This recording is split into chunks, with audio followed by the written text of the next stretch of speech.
Mr. Moore, good to see you, sir. Great to see you. Yeah. Great to see you. So let's talk about where we are right now on the campaign trail. And I think the first question that we have to start off with: how are you feeling now? I mean, we are almost 20 days from Election Day at this point. How are you feeling about how things are progressing on the campaign trail? I mean, we're feeling good because I think we've continued to do what we did during the primary, which is just to outwork everybody. And you know, the mentality that we have in our campaign is we are 10 points down every single day. And so what are we doing today to go make up those 10 points? And the best thing that we can do is what we did during the primary role, which is just keep meeting voters.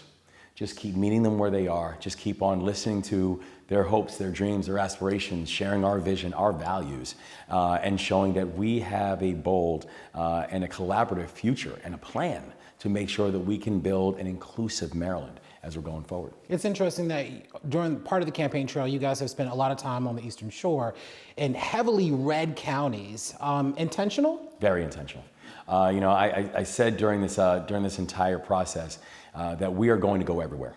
We're going to hit all 24, and we're going to spend a lot of time there. And people say, you know, well, we've seen you a lot here in the Eastern Shore in Western Maryland. My answer is get used to it, because that's how I plan on governing. Because I don't plan on being a governor for a jurisdiction. I don't plan on being a governor for a demographic. I plan on being the governor for the state of Maryland in all of its beauty, in all of its diversity, in all of whether you're talking about from the Western Mountains to the Eastern Shore, from Southern Maryland to Harper and Cecil County, and everywhere in between. There's a beauty of the diversity of this state, and every part of our state must be seen in order for us to achieve our leave no one behind agenda, which is really where I learned that when I was in the military, when I was 17, leave no one behind. And that is going to be the agenda, and that will be the mission for the state of Maryland. In order for you to get to Annapolis, you have to beat the Republican challenger, Mr. Dan Cox. You've recently called him an insurrectionist. Do you think those words were a bit strong? No, I think they're accurate. I mean, listen, our opponent is somebody who literally on January 6th put on a baseball cap and asked people to join him as he called Mike Pence a traitor, and as people were calling for Mike Pence to be hung. You know, he is an election denier. He's an extremist election denier. That I know. The other thing I know, though, is I'm not asking people to support our campaign or support our movement and our Leave No One Behind agenda because they should be scared of the alternative. I'm asking them to support our campaign because we have a unique opportunity to give Marylanders something to believe in. All Marylanders, Democrats, Independents, Republicans, and that's what our campaign plans on doing.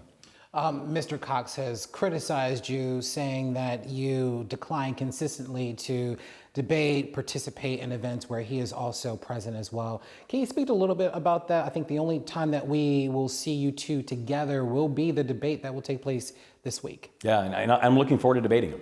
I think debates are an important part of the democratic process. I am looking forward to comparing my vision and my values with that of my opponent. I also know that how I'm going to spend this time period is I want to spend as much time as possible talking to voters. I want to spend as much time as possible going out to communities, going out and doing things like the HBCU tour, where we're going to all 4 HBCUs in the state of Maryland, spending time with students, spending time with faculty. We are going to spend our time talking with voters and not standing on stage with my opponent debating whether or not Joe Biden is the president of the United States or not. Don't you think voters, though, have a right to hear where both of the candidates stand on key issues? Granted, you guys will have the debate this week, but some will say that that's just simply not enough. If the only time that we're seeing both of them on stage at the same time is for one debate, well, that doesn't really give voters an opportunity, at least according to some, to get the full scope of where both candidates stand on issues. Yeah, I mean, I look forward to having that time with him because I think the debate that we're going to have is going to give a very clear example to folks who watch it about the differences that we have. Not just the differences that we have when it comes to policies, but the differences that we have in terms of values, what we will fight for and who we will fight for. And so I'm looking forward to having the chance to have that debate. I'm looking forward to Marylanders actually seeing it and being able to make their decisions based on that. And also, I'm looking forward to spending time in all communities in the state of Maryland. And so after the debate that will take place this week, you have no intention moving forward to have another debate with Mr. Cox. Is that correct? Yes, there is nothing planned, or I have no intentions of spending any more time that I need to debating my opponents on the merits of democracy or on the election of 2020. Marylanders want to move forward. Marylanders are thinking about the future, and that's what our campaign is all about. There's some concerns about the future when it comes to the economy, at least.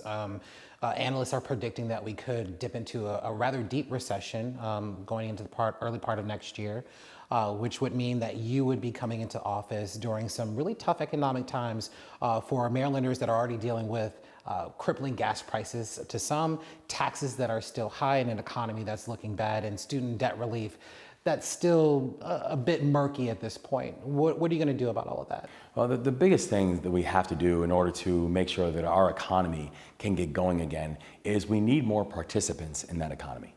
We've got to get people back to work. And that means with our administration, we are going to prioritize things like fixing a broken childcare system and getting parents, and particularly young parents, back to work. Because oftentimes, you're not just talking about young parents, you're oftentimes talking about women. And also many of the childcare providers are female entrepreneurs, but they're just not treated as such. We've got to make sure we're focusing on job retraining and job reskilling. Right now, Maryland has the 7th highest unemployment rate inside the country. But the irony of that number is there is 2 available jobs for every single person in Maryland filing for unemployment. So it's not that we don't have a dynamic economy, we do. We're just not training and preparing our workers and our students to participate in that economy. And we've got to do a better job of increasing wages. We need to make sure we're getting to a $15 minimum wage and faster than 2025, and we need to make sure that it's pegged towards inflation. If we can do those things, even with potential economic headwinds that are coming our way, not just in the state of Maryland, but nationally, I believe that this is a core and a strong plan in order to help Maryland help to weather those storms. If you are looking at trying to help people weather the storm, does that mean potentially stimulus checks as well for Marylanders during tough economic times, potentially? Yeah, well, I think the thing we have to remember is that we are going to take a look at all of the numbers that are in front of us and make the decisions that we think are in the best interest of Maryland families. We've got to get our economy going, and we've got to focus on growth. And Maryland has a unique chance when you look at the growth industries within the state of Maryland, from biotech to agritech to solar to wind technologies, a growing manufacturing industry. We've got a lot of great industries that are coming on board, and if we're making the proper investments, they will be participatory industries where we can get more people involved and engaged in those in the economics. In order to get people engaged, I think people want to see that the state's attractive to them. Taxes is one of those key issues that people keep coming back to. I've had the opportunity to speak with some retired Marylanders, all of whom say the reason why they voted for Mr. Hogan was because he was committed to lowering taxes and making the state for them a bit easier to live in. You want people to come here, you want people to grow businesses here, you want people to live here. But people look at the tax structure here and say it's unattractive for them. What are you going to do about that? Yeah, I think if you look at the state of Maryland right now is currently ranked 50th in the country, ranked 50th in the country for places to retire, the worst in the country. And that is something that will not stand in the Moore-Miller administration.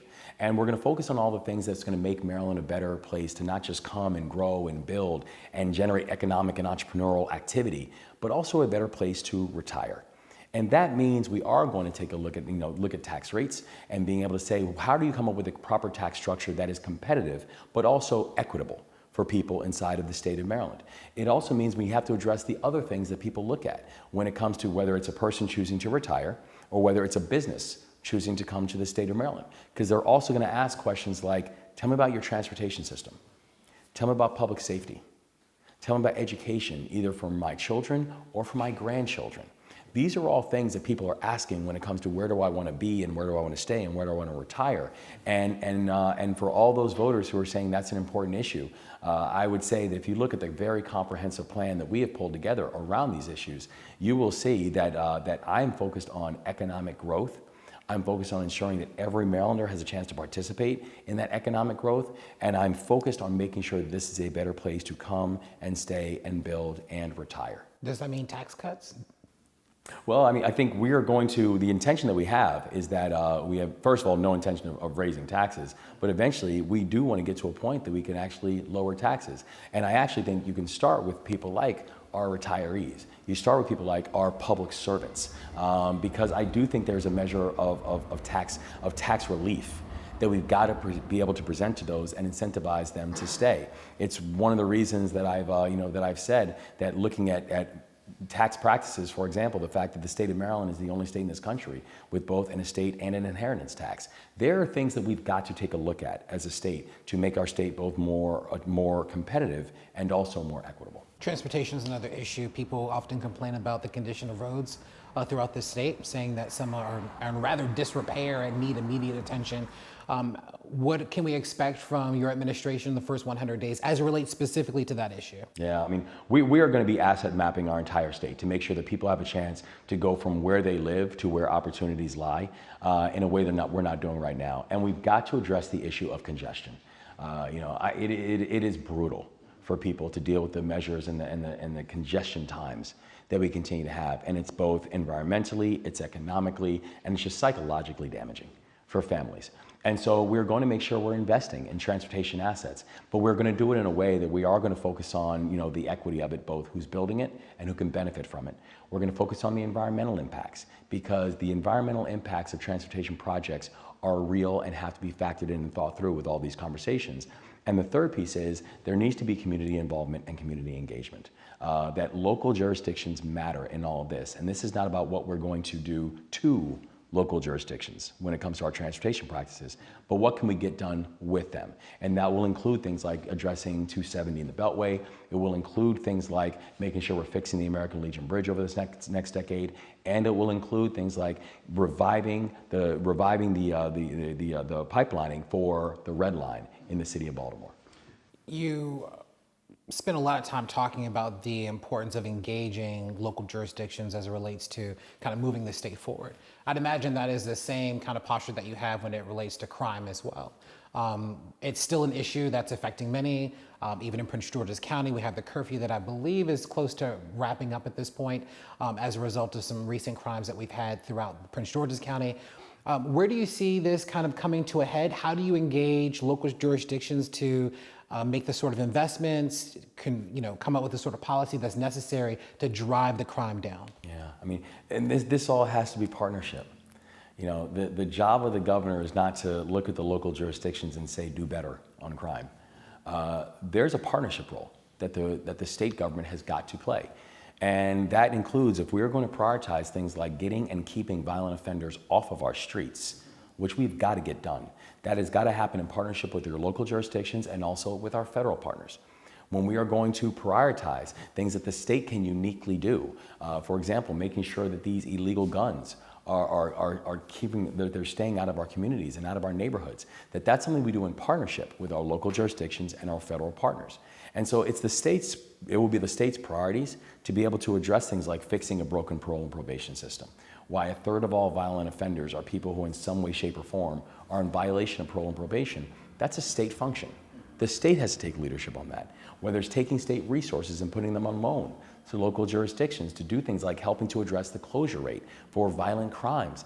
That's something the state can do immediately, because there is no higher priority for any chief executive than public safety, and there is no higher priority that I'm going to have as the state's next chief executive than to work in partnership with our local jurisdictions to be able to address the issue of public safety. How do you do that and make sure that communities of color in particular aren't disenfranchised in that process of trying to drive the crime rate down? Yeah, well, we have to be able to create policing forces that move with appropriate intensity and absolute integrity and full accountability. And the thing that I know is that in order for this to happen, it's got to be done in partnership with our communities. This is not just about how are we going to arrest or militarize our way out of this situation, nor is it that police should be the answer for every situation.